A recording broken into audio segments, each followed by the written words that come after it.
ലൈംഗിക ചൂഷണാരോപണങ്ങളിൽ രാഹുൽ മാങ്കൂട്ടത്തിൽ എംഎൽഎ സ്ഥാനം രാജിവെക്കണമെന്ന ആവശ്യവുമായി കൂടുതൽ നേതാക്കൾ ഹൈക്കമാൻഡിനെ സമീപിച്ചു. വി.ഡി. സതീശനും ചെന്നിത്തലയ്ക്കും പുറമെ സണ്ണി ജോസഫും ഹൈക്കമാൻഡിനെ നിലപാടറിയിച്ചു. പെൺകുട്ടിയെ കൊല്ലാൻ നിമിഷങ്ങൾ മതിയെന്ന രാഹുലിന്റെ ശബ്ദരേഖയാണ് സണ്ണി ജോസഫിനെ മാറ്റിച്ചിന്തിപ്പിച്ചത്. രാഹുലിന്റെ രാജിയിൽ കെപിസിസി നേതൃത്വം ആശയവിനിമയം ആരംഭിച്ചു. ധനസുമോദ് വിവരങ്ങൾ നൽകും. ഒപ്പം കെ.ആർ. സാജുവുമുണ്ട്. ധനസുമോദിലേക്ക് സുമോദ്, ഇപ്പോൾ നേതാക്കൾ കെപിസിസി നേതൃത്വം ഒന്നടങ്കം രാജി തന്നെ വേണമെന്ന നിലപാട് ഹൈക്കമാൻഡിനെ അറിയിച്ചെന്നാണോ?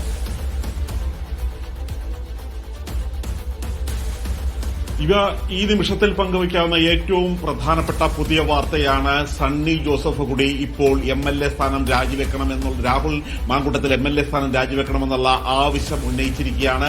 ഇന്നലെ ഉച്ച കഴിഞ്ഞതിന് ശേഷമാണ് ഇക്കാര്യത്തിൽ ഒരു തീരുമാനമുണ്ടായത്. ഉച്ചവരെയുള്ള സണ്ണി ജോസഫിന്റെ തീരുമാനം അദ്ദേഹം എംഎൽഎ സ്ഥാനം രാജിവെക്കേണ്ട എന്ന് തന്നെയായിരുന്നു.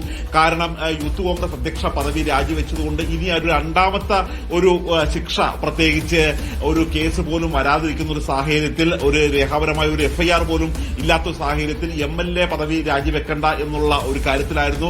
മാത്രമല്ല, എങ്ങാനും ഉപതെരഞ്ഞെടുപ്പ് ഉണ്ടായെങ്കിൽ അവിടെ ബിജെപി ജയിക്കാനുള്ള ഒരു സാധ്യത കൂടി അവിടെയുണ്ട്. ബിജെപി നിലവിൽ രണ്ടാമത്തെ സ്ഥാനത്ത് നിൽക്കുന്ന ഒരു മണ്ഡലമാണ് പാലക്കാട്. ആ രീതിയിലായിരുന്നു സണ്ണി ജോസഫ് ഇന്നലെ വരെ നിലപാട് സ്വീകരിച്ചിരുന്നത്. പക്ഷേ ഇന്നലെ വൈകുന്നേരത്തോടെ നിലപാട് മാറ്റിയിരിക്കുകയാണ്.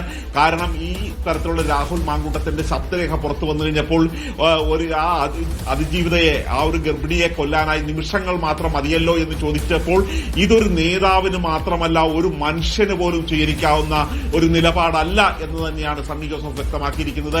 അതുകൊണ്ട് നേരത്തെ വി.ഡി. സതീശനും ചെന്നിത്തലയും മാത്രമായിരുന്നു രാഹുലിന്റെ രാജി ആവശ്യപ്പെട്ടിരുന്നെങ്കിൽ ഇപ്പോൾ അതിൽ ഒരു പടി കൂടി കടന്നുകൊണ്ട് സണ്ണി ജോസഫ് കൂടി കൃത്യമായ ആശയവിനിമയം നടത്തിയിരിക്കുകയാണ്.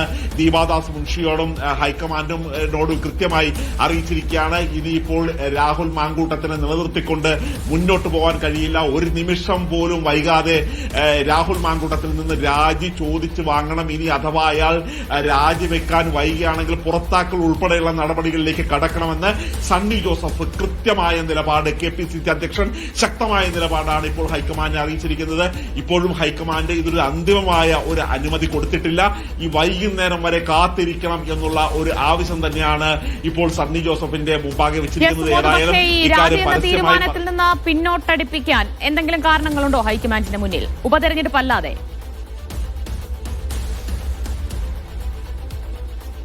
ഉപതെരഞ്ഞെടുപ്പ് മാത്രമാണ് പ്രധാനപ്പെട്ട ഒരു വെല്ലുവിളിയായിട്ട് നിൽക്കുന്നത്. കാര്യം എങ്ങാനും അവിടെ ബിജെപി ജയിച്ചു പോയി കഴിഞ്ഞാൽ ഇപ്പോൾ അക്കൌണ്ട് വീണ്ടും തുടങ്ങുകയാണ്. ഒരു എംഎൽഎ പോലും ഇല്ലാത്ത കേരള നിയമസഭയിലേക്ക് ഒരു ബിജെപി അംഗം കടന്നു വരാനുള്ള ഒരു സാധ്യത കൂടിയുണ്ട്. പക്ഷേ അപ്പോഴും കേരളത്തിലെ നേതാക്കന്മാർ പറയുന്നത് ഒരു കാരണവശാലും ബിജെപി അവിടെ ജയിക്കാൻ സാധ്യതയില്ല. കാരണം ഇതിനു മുമ്പുണ്ടായിരുന്ന തെരഞ്ഞെടുപ്പ് പോലെ അല്ല. ഇപ്പോൾ ബിജെപിയിൽ തന്നെ വലിയ തരത്തിലുള്ള ഒരു പടലപ്പിണക്കങ്ങളുണ്ട്.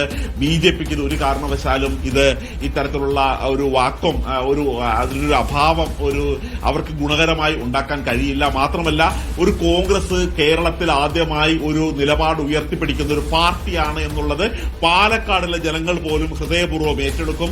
അങ്ങനെ ഉപതെരഞ്ഞെടുപ്പ് ഉണ്ടായാൽ പോലും അവിടെ ജയിക്കുന്നത് കോൺഗ്രസ് സ്ഥാനാർത്ഥിയാണ്. ഇത് ഏതെങ്കിലും തരത്തിൽ എല്ലാ തരത്തിലും റിസ്കുകളും ഏറ്റെടുക്കാൻ കേരളത്തിലെ കോൺഗ്രസ് തയ്യാറായിരിക്കുകയാണ്. അതായത്